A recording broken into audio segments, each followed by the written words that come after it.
Hello, this is Sensor Gambino here with a new video. In this video, I'm going to be going over the event month for May 2022 in Reddit Online. And unfortunately, it's going to be like 10 plus months since the last like fully downloadable update as of this event at some points, and that's going to be very unfortunate. Rockstar's really not giving this game the respect it deserves, in my opinion. Hashtag save Reddit Online, why not? But yeah. Onto the like featured series stuff, it's actually one of the like couple things that actually like changes up like every single week of the event month here, but yeah. Doesn't really go into a whole lot of detail for some reason. And yeah, currently it's like the race series, and it mentions stuff about like a bunch of consumables like the classic oat cakes, and then getting like a weapon modification will get you 5 special force stimulants. But there's a whole ton of other stuff it doesn't really like show right now, but I assume the thing on the left will like change every single week in like the benefits section. But I'm not gonna make a like edition of this every single week when it's basically for the most part going for a whole entire month. But yeah. May 9th is the race series. Completing any bounty hunter mission will get you 40% off a bounty hunter novice or promising role item. Completing a one-horse deal, which is one of those like telegram mission things, will get you an offer for 50% off a fast travel post for the camp. And fast travel post is pretty nice because what you can do is spawn like right at your camp when you first start in a lobby. Then it lets you choose more like particular locations that you can't like spawn right at unless you're like already there for starting out in a lobby, so it's definitely quite nice. May 10th to May 16th is open target races and overrun. None of that really has like a money opportunity or anything as far as I know for the open target races. And yeah, collectors who reach rank 10 above will get an offer for 40% off a collector novice or a promising role item. And then winning 2 rounds of the week's featured series will get a bonus to the tune of $100. May 17th to May 23rd is races and shootouts. Completing 10 daily challenges for that week will get the Yeehaw emote, and then completing 2 trader cell missions for that week will get you the Citadel Rock treasure map, and I do highly recommend that one because treasure maps are a very good source of money and gold. And then May 24th to May 30th is select races. Playing with a persistent posse for that week will get the respectful bow emote.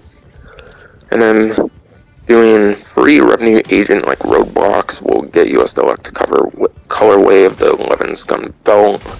Neither of those 2 things for May 24th to May 30th I really recommend, to be completely honest. And then finally May 31st to June 6th is target races in capture mode. Riders who place top 3 on any race that week will get a select colorway of the Vaquero Baroque spurs, and then purchasing a panfoot that week will receive a bonus of $150. So basically every week aside for like May 10th to May 16th actually has one of the like races on like an opportunity or whatever. So that's kind of nice for the featured series side of things at least. And then it doesn't mention this part, but yeah, participating in a nominated series every week before June 6th will get you 10 Capitale, apparently. And yeah, the racing bonuses include 4 times money in standard races. Also includes 3 times gold for open races, and then 5 times XP for target races.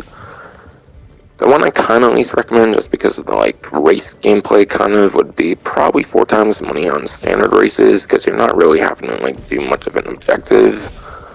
Whereas with like open races, you have to like kind of like think of where you're going, so that's going to be less time you're going to be able to like shoot other riders. And then like target races, obviously you're going to have to shoot like other targets.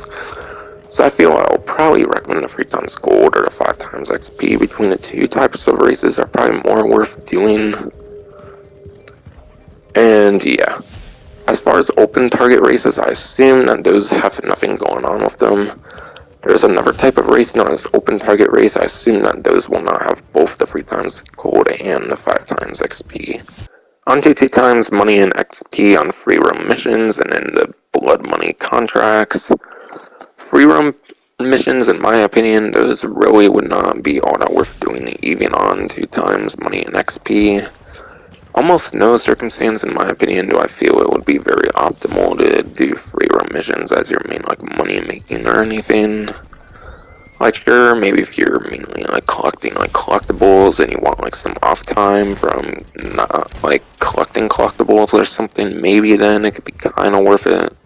Since the free roam missions only happen like once in a while, essentially it's kind of completely like random as well in a way, like which ones you'll be getting and whatnot. I don't recall the payouts for any of them really being all that spectacular, and like the races obviously it's going to be a competitive kind of mode, so it all also depends on like how good you do and all that. But yeah, in my opinion, definitely the best of the money opportunities this time around. Probably the best thing of the entire event would be the 2 times money and XP on the blood money contracts.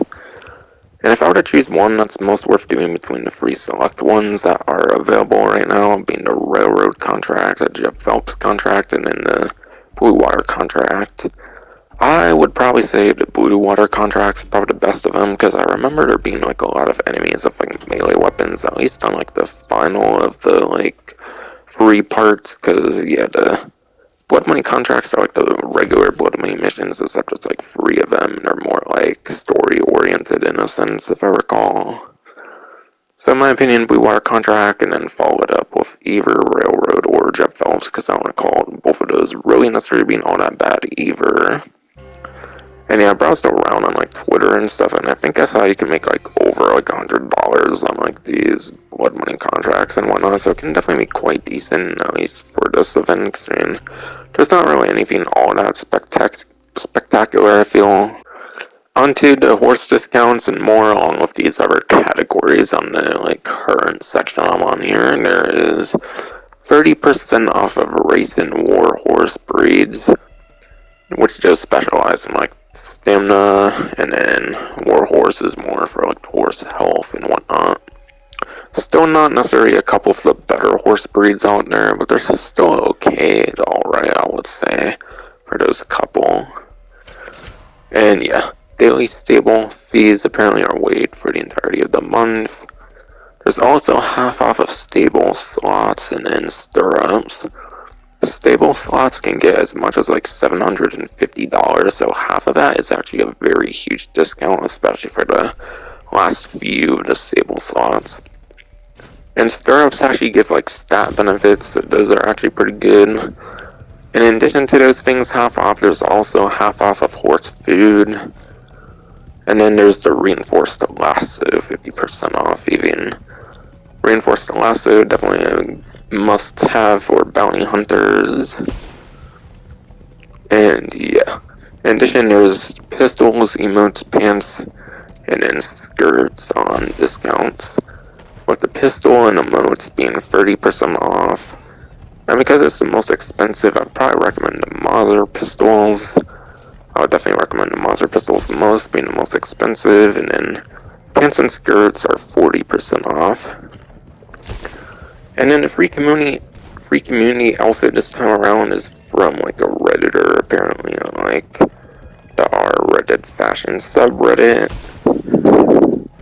It includes the Gambler hat, the black climbing coat or Hartman jacket, white casual shirtwaist or everyday shirt, bandito pants, worn roper boots, woven pistol gun belt and woven pistol holster, and then also like the silhouette colorway of the like bounty outfit that's listed on like the screenshot thing and whatnot.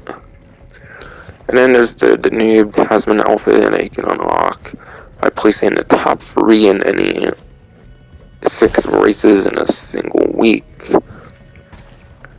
And it all depends on your character. If you're male, I assume you get the noob, and then I think if you're female, you get Tasman. And then yeah, there's the return of a couple like time-limited clothing, the Delahaye hat, and then the Carver pants seem to be the 2 that return this time around. Onto Prime Gaming this time around, nothing real to say here, it's just purely a bunch of cosmetic stuff. Save Reddit online.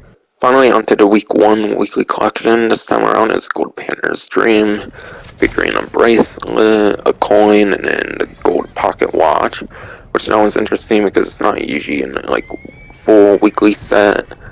So that one's a very interesting one. That one's just like a drop from like NPCs.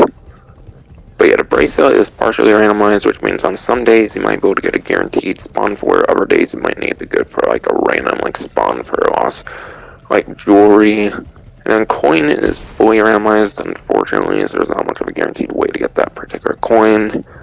And there will be like a helpful collector's map linked in the like description below. And that will finally be it for this video. Hope you enjoyed.